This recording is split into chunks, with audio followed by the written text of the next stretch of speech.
Good morning, class 10 students. This is our last part of the chapter number 4 of civics, gender, religion and caste. We have read about the how to gender, religion and caste divisions are affected in politics, and how politics can manage to take all of three in the society. So today we are just give an example on the page number 52, caste inequality today. It is very important, and the last part I have just look out it मैंने overcome it. तो इसको आज पढ़ा देते हैं caste inequality today. इसको पढ़ते हुए after that we have no more to discussion about this chapter. Just थोड़ा सा ही बाकी है. Page number 52. Caste is an important source of economic inequality because it regulates access to resource of various kinds. जात का जो विचार, जात पात जो हम लोग भेदाभेद करते हैं, ये सबसे बड़ा नुकसान किस में पहुंचाता है? इकोनॉमिक इक्वालिटी को. इकोनॉमिक इनइक्वालिटी मतलब अर्थनीति में घाटा, नुकसान लाता है. मतलब मान लो मैं ब्राह्मण का हूँ और कोई मेरा बहुत दूर का कज़िन है या फिर कुछ अलग, मेरा एक दोस्त है वो चमार घर से है, लेकिन अगर हम दोनों मिल बांट के एक बिज़नेस को आगे बढ़ाते हैं, मन में कोई अच्युतता, अनटचेबिलिटी बिना रखते हुए, तो हम एक बिज़नेस को कायम कर सकते हैं, मिसाल बना सकते हैं. लेकिन वहीं पर अगर हमारा सोच कि वो चमार का है, मैं ब्राह्मण का हूँ, मैं कैसे उसके साथ काम कर सकता हूँ, ये सोच अगर मेरे अंदर रहेगा तो ये जो मिसाल बन सकता था उस मिसाल में घाटा पड़ गया. For example in the past बता रहा है, बट अतीत में the so called untouchable caste मतलब अच्युत जो लोग होते थे, were denied to right to own land. उन लोगों के पास खुद का जमीन मांगने का भी अधिकार नहीं था, हक नहीं था. While only the so called twice born caste had the right to education. सिर्फ समाज में जो लोग का अच्छा जात के लोग थे, सिर्फ उन्हीं लोग को अधिकार मिलती थी क्या? शिक्षा व्यवस्था का. मतलब अनटचेबल लोगों को पढ़ाई लिखाई का भी अधिकार अतीत के दिनों में नहीं था. ये तुम लोग सब 7-8 में पढ़ के आए हो, फिर भी I am telling you one more again.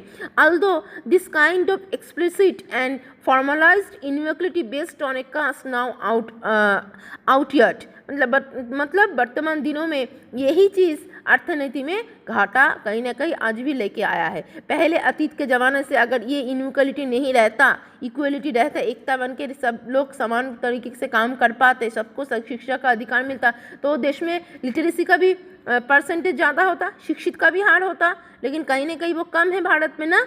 The effects of centuries of accumulated advantage and disadvantage continue to be fail. यही सारे सुविधा हम लोग को आगे की तरफ बढ़ते हुए बाधा देता है, मतलब रुकावट डालता है. More over new kinds of inequalities have also developed. और इसी तरह से देखा जाए तो आज के ज़माने में जो अर्थनैतिक घाटा हम लोग देख पा रहे हैं, उसका कहीं ना कहीं कारण है ये जात पात का भेदाभेद, धर्म का भेदाभेद, जेंडर का भेदाभेद. The relationship between caste and economic status has certainly change a lot, but धीरे धीरे इसका धारणाएं थोड़ा बदल रहा है. Today it is possible to find very rich and very poor people in every caste. वर्तमान दिनों में हम जात में, छोटे जात में भी अमीर लोग देखते हैं और बड़े जात में गरीब लोग भी देखते हैं ना. तो मतलब सब मिल हो रहा है, वेदर लो और हाई, कोई छोटा है तो कोई ऊंचा है तो कोई नीचा है. This was not true even 20 और 30 ईयर्स एगो. लेकिन आज से 20-30 साल पहले ये संभव नहीं था. ऐसा सोच रहे ना, बहुत ही दिक्कत था. It was very rare indeed to find rich people among the lowest caste. पहले ज़माने में रिच पीपल लोग लोएस्ट कास्ट में रहता नहीं था, रिच पीपल रिच कास्ट ऐसा एक था, और lower people low cast.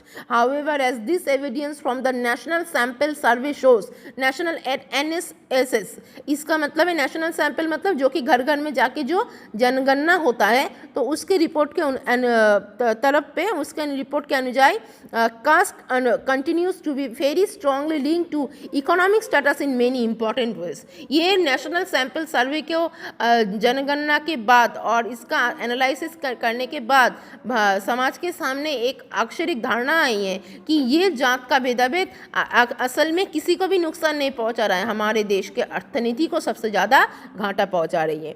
The average economic status measured by criteria like monthly consumption expenditure of caste groups still follows the old hierarchy the upper caste are the best of, समाज में यही मान्यता था कि समाज में जो ऊंचा जात वाले हैं वही है सबसे all in all supreme, and the Dalits and Adivasi are worst of, और दलित मार्जिनलाइज आदिवासी लोग ये सब बेकार है, and the backward classes are in between, और बैकवर्ड क्लास मतलब SC ST OBC ये लोग इसके बीचों बीच ये लोग भी कहीं ना कहीं मतलब समाज में एकदम निकम्मे माना जाता था।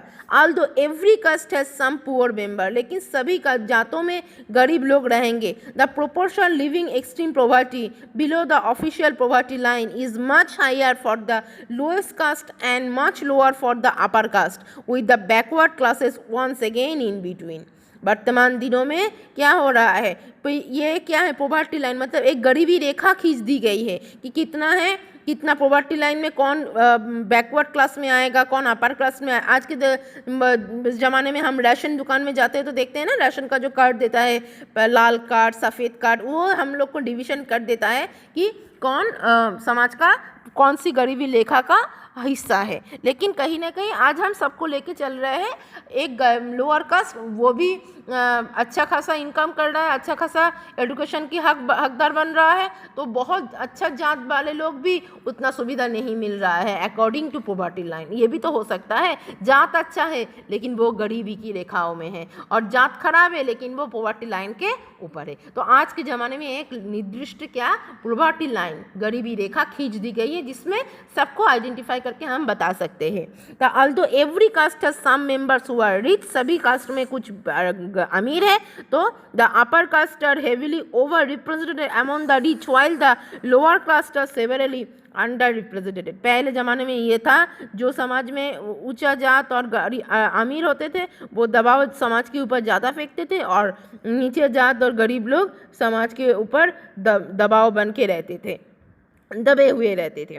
तो these are the thoughts of the caste inequality. इसमें मतलब मैं इसका यही मैं बताना चाहती हूँ कि caste inequality, religion inequality, gender inequality, जो भी है अनेकता होगी वो आखिर में किसके ऊपर प्रभाव फेंकते हैं, हमारे समाज की अर्थनीति के ऊपर। हम मिल बांट के रहेंगे तो हम मेरा खुद का तरक्की, मेरे साथ मेरे समाज का तरक्की, मेरे समाज के साथ साथ देश का तरक्की, मतलब देश का इकोनॉमिकल, मेरा एक रुपए मेरा देश का बैलेंस हो रहा है ना, एक फंड बन रहा है, तो वो फंड में घाटा होता था, और घाटा होने का कारण है समाज में अगर अनेकता बरकरार रहेगी तो this is the thoughts of page number 52. Now we will go to page number 53, politics in caste. We have so far looked at Now we have go to politics in caste, page number 53.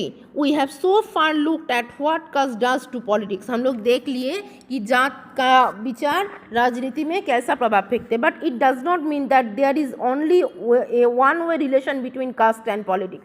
सिर्फ एक ही संपर्क नहीं रहता है. Politics too influences the caste system. राजनीति में राजनीतिक नेताएं भी जात को लेकर बहुत ज़्यादा चाल चलते हैं. And caste identities by bringing them to political arena.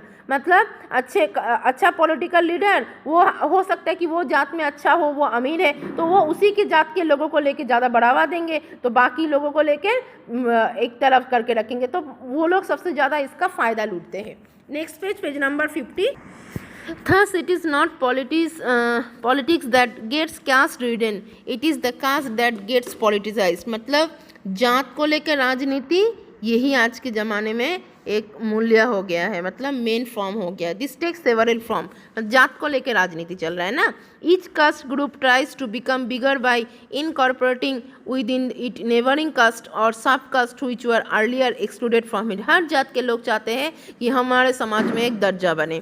Various caste groups are required to enter into a coalition with other caste और communities and thus enter into a dialogue and negotiation. और ऐसे ही जो लोग मांगेंगे कि हर जात अगर अपने आप को समाज में प्रतिष्ठा करना चाहते हैं तो दूसरा जो नहीं कर पाए तो वो क्या करेंगे, संघर्ष, विरोधिता. तो ऐसे करके क्या होगा, सबका अलग अलग पहले लड़ाई होगी, फिर उसके बाद बातचीत करने के बाद एक नेगोशिएशन तैयार होगा. New kinds of caste groups have come up in the political arena like backward and forward caste group. आज के ज़माने में राजनीति में हम देखते हैं ना SC ST OBC का बहुत ज़्यादा मूल्य हो गया है. पहले ज़माने में क्योंकि कहीं ना कहीं अतीत वही हम पढ़ रहे थे, दलित आदिवासी लोगों को एकदम पैरों तले कुचल रहा दिया जाता था, तो आज के ज़माने में वही लोग को, बैकवर्ड क्लासेस को सब आगे सामने लाया जा रहा है। हर तरह की देखना, चुनाव में SC/ST लोगों के लिए रिजर्व सीट कैंडिडेट को प्रार्थी बनाया जाता है। Thus, caste plays different kinds of roles in politics. In some situations, expression of caste difference in politics gives many disadvantaged community the space to demand their share of power. और ऐसे करके जो लोग पहले ज़माने में बैकवर्ड थे, आज जब जैसे कि उन लोग को थोड़ा एडवांटेज मिला, वो लोग अपना कम्युनिटी को शक्तिशाली बनाने के लिए कोशिश करते हैं। In this sense, caste politics had help people from Dalits and OBC caste to gain better access to decisions making. आज के ज़माने में दलित लोग, OBC, अदर बैकवर्ड क्लासेस लोग को डिसीजंस लेने के में ज़्यादा आगे अधिकार दिया गया है। Several political and non political organisations have been demanding and agitating for an end to discrimination against particular caste. कुछ पॉलिटिकल लीडर्स ये भी चाहते हैं कि ऐसे करके जो लोग पहले ज़माने में पीछे पड़े थे, आज उनको आगे बढ़ा अधिकार मिलने से समाज में भेदाभेद दूर हो जाएगी। For more dignity and more access to land and resource and opportunity, ऐसे करके समाज में सबको सम्मान, सबका सम्मान बढ़ेगा, सबके संपत्ति, सबको सुविधाएं, सब कुछ मिलेगी। At the same time exclusive attention to caste can produce negative result as well. लेकिन कभी कभी ऐसे मतलब कभी कभी जात का पात का विचार हमारे समाज में नेगेटिव रिजल्ट भी लाते हैं। कैसे? As in the case of religion, politics based on caste identity alone is not very healthy in a democracy. एक गणतंत्र में ना ही धर्म आगे है, ना ही जात आगे है, ना ही राजनीति आगे है। It can divert attention from other pressing issues like poverty, development and corruption. किसी भी चीज़ को आगे बढ़ाओगे, सबसे ज़्यादा मुझे क्या देखना है? पॉवर्टी, गरीबी हटे, डेवलपमेंट, तरक्की बढ़े, और करप्शन मतलब घोटाला बंद हो। चाहे रिलीजियन को आगे लाओ, चाहे पॉलिटिक्स को आगे लाओ, चाहे कास्ट को आगे लाओ। हम मेरे डेमोक्रेसी के जो फीचर्स हैं, हमें उससे घटना नहीं है। लेकिन कभी कभार किसी जात, किसी धर्म के लोगों को अग्राधिकार मिलने से समाज में हानि भी होता है, नुकसान भी होता है। In some cases caste division leads to tension, conflict and even violence. कभी कभार होता है कि यही जात पात जो कि पहले ज़माने में अत्याचार मिल रहा था, आज के ज़माने में जैसे उन लोग को शासक बनाया गया, तो वही लोग समाज में चिंता देने वाले काम करते, षड्यंत्र रचाते हैं और हिंसा, क्रोध समाज में फेंकते हैं। तो मतलब in the sense of the this chapter हम ये बोल सकते हैं कि भले जेंडर हो, कास्ट हो, रिलीजियन हो, जो भी है, हमें डेमोक्रेसी के फीचर्स को फॉलो करना है। डेमोक्रेसी के फीचर्स में सब धर्म, सब जात, सभी पुरुष महिला सबको एक माला में बांध के और संविधान के दायरे में रहकर संविधान के नीति को फॉलो करके हमें चलना है, जहाँ पर कोई बड़ा नहीं है। और हम अपने घर पे माँ बाप के नियमों का आदेश जैसे पालन करते हैं, आदेश के नियम को पालन करते हैं, वैसा ही हमें संविधान के दायरे में रहकर सरकार से लेके आम जनगण सबको इस चीज़ को मानना पड़ेगा कि डेमोक्रेटिक कॉन्स्टिट्यूशन ही हमारे सबसे परम माता पिता है, और इसके दायरे में रह के हमें ज़िंदगी जीना है। भले पहले इतिहास जो भी समझाता है कि हमारे ऊपर अत्याचार हुए कोई जात, लेकिन उनको ये समझना है जो भी है वो हालात के मजबूर थे ना, हालात में हुआ था, उस सिचुएशंस के घटना का जिम्मेदार, उसके लिए सिचुएशन जिम्मेदार है। तो वर्तमान में अगर हम उसी को रिवेंज लेंगे तो समाज में हम संविधान का अपमान करेंगे, जो कि हमारे लिए दंडनीय अपराध होगा। So children, we have completed chapter number 4, civics, gender, religion and caste.